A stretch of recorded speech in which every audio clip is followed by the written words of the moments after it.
Reading, the main driver is going to be the practicing method, right? As you put in more volume and you use strategies to improve reading, that's ultimately going to help you. But here are some tips that are actually going to help you within the next 2 weeks, right? Tips for particular problems, strategies for improving in particular problems. And honestly, I'm going to go into a little bit of a story here. I learned all of these tips by myself through trial and error, through figuring out what was wrong and what's right. And although I did have some additional help, I ultimately had to figure out all of these things by myself just to figure out if they actually worked for me as well. So I want to save you the time and the effort that it's going to take to, figure these out and then instantly apply them and figure out how to apply them and making sure they work. And on top of that, if you actually go forth with applying them, I guarantee you're going to boost your score from now to November. So ultimately, apply this so you can genuinely see a change. All right. So hi, I'm Karthik. These are tips to get a better score on the SAT as fast as possible, specifically for reading. All right.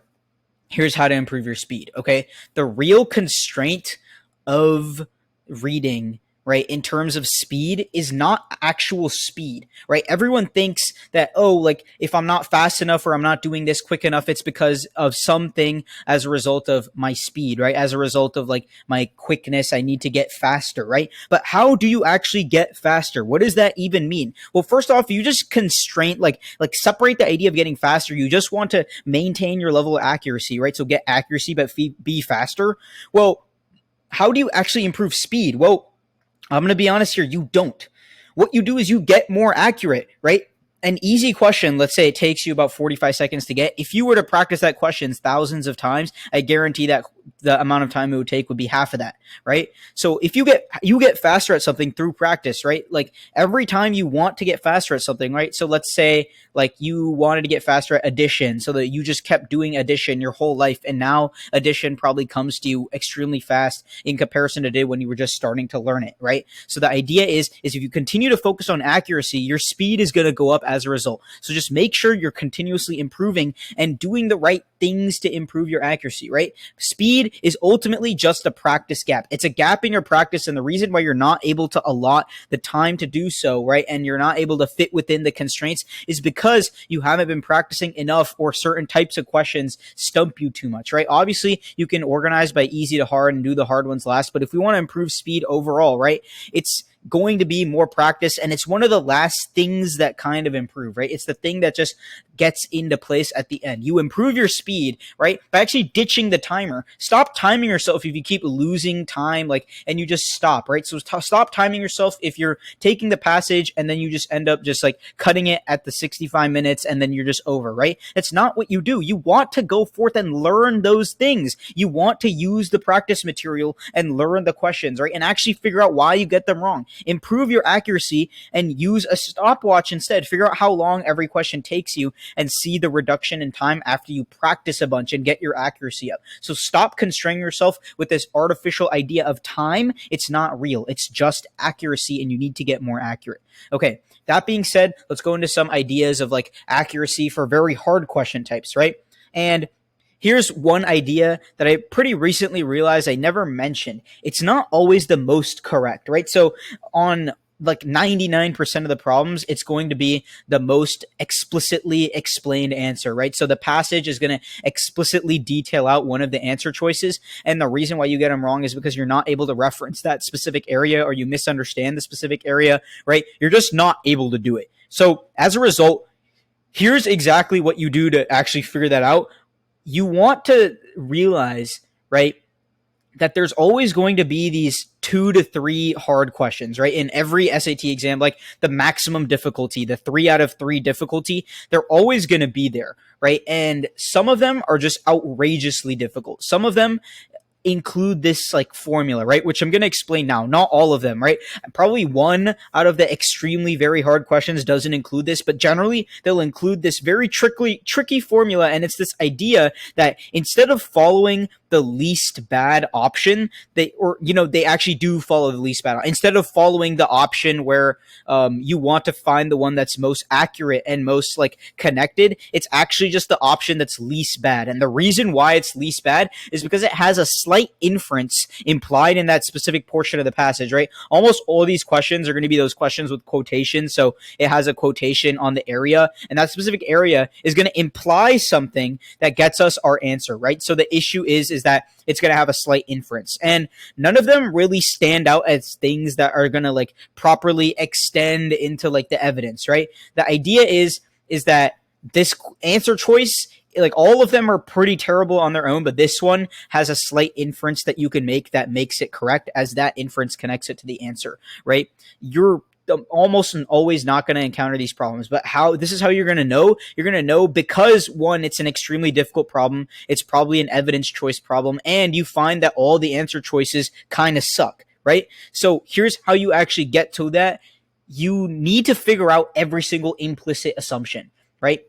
What is the implicit assumption being made that's going to get you that answer, right? So what is the thing that like read through all the choices and figure out what are the things that I can assume from this or get from this from reading the passage, right? What parts of this passage have been mentioned already? And then from that, with this new detail, what are some new things that I can logically deduce, right? Because that's what an implicit assumption is something that you know is correct as a result of a logical deduction. So deduct as much information from the evidence as you can, and hopefully one of those deductions connects to the main point or the prompt of the question, right?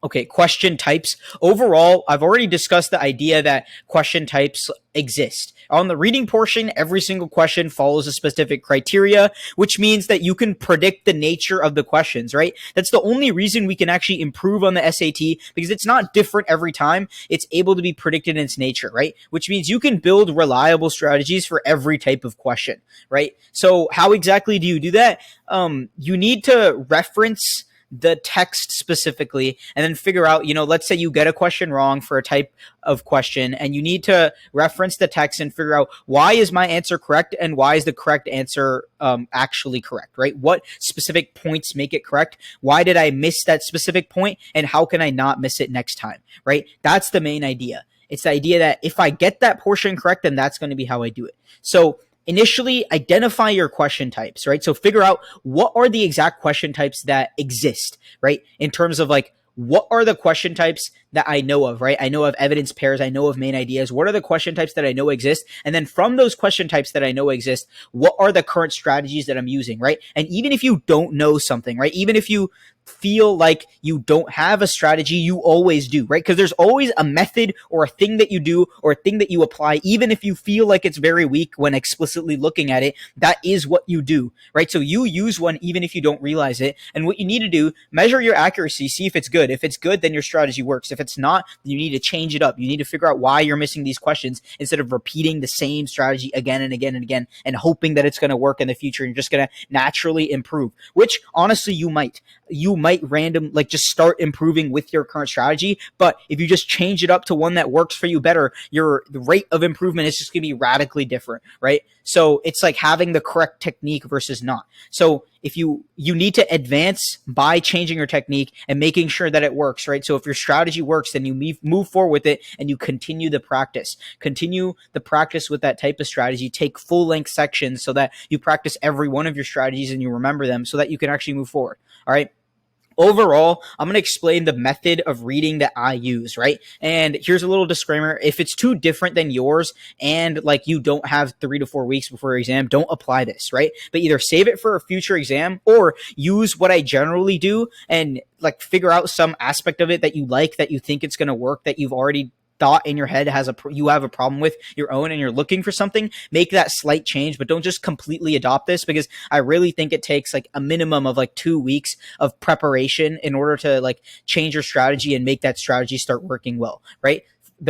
Here's the first thing, right? Do a full read. That's what I do. And then while I'm doing a full read, after every paragraph, or if the paragraph's really short, I like combine 2 of them, summarize the main ideas that happen. So the plot movements, what generally happens, just make 1 or 2 sentences that summarizes the main themes of it, right? Then refer back to the sections that include portions, right? So refer back to the sections that include portions listed in certain questions. So the idea is like if a question has some sort of like reference to an event in the story, or like a line number, a quote, like end and a start quote, or an entire paragraph, right? Sometimes it'll just give you a chunk of 10 lines and ask you, like, what does this mean, right? You want to figure out what exactly means by doing a deep read of that portion again, right? Because your full read is not good enough to just know the idea. What the idea is, you want to deeply read so that you don't misread, right? I put my pencil to every word and I just go over every word, right? So I'm literally just like putting my finger on and I'm doing that, right? But you can also use your pencil to do that. I honestly like prefer the finger. I've actually used the pencil and the finger, and honestly, there's not that big of a difference. But literally, put your finger to the word and go over every single word as you're reading it, and mouth the words. Right? It's proven that when we say words physically, we're able to like get more engagement and retention out of what we read. So mouth it to almost mimic that effect. Don't make any noise, obviously, but you can mouth it and like act like you're saying it, right? So like actually move your mouth like you're saying it and go over. And I promise no one's looking at you. Everyone's just worried about their own test. And it's so effective. It actually is extremely effective. All right. Apply these. Turn these all into actionable items, right? So all the learning methods that I've mentioned and all the strategies that I've mentioned, and maybe the reading one as well, apply it. Actually do it and actually go forth with something, right? I want to see you actually use this information.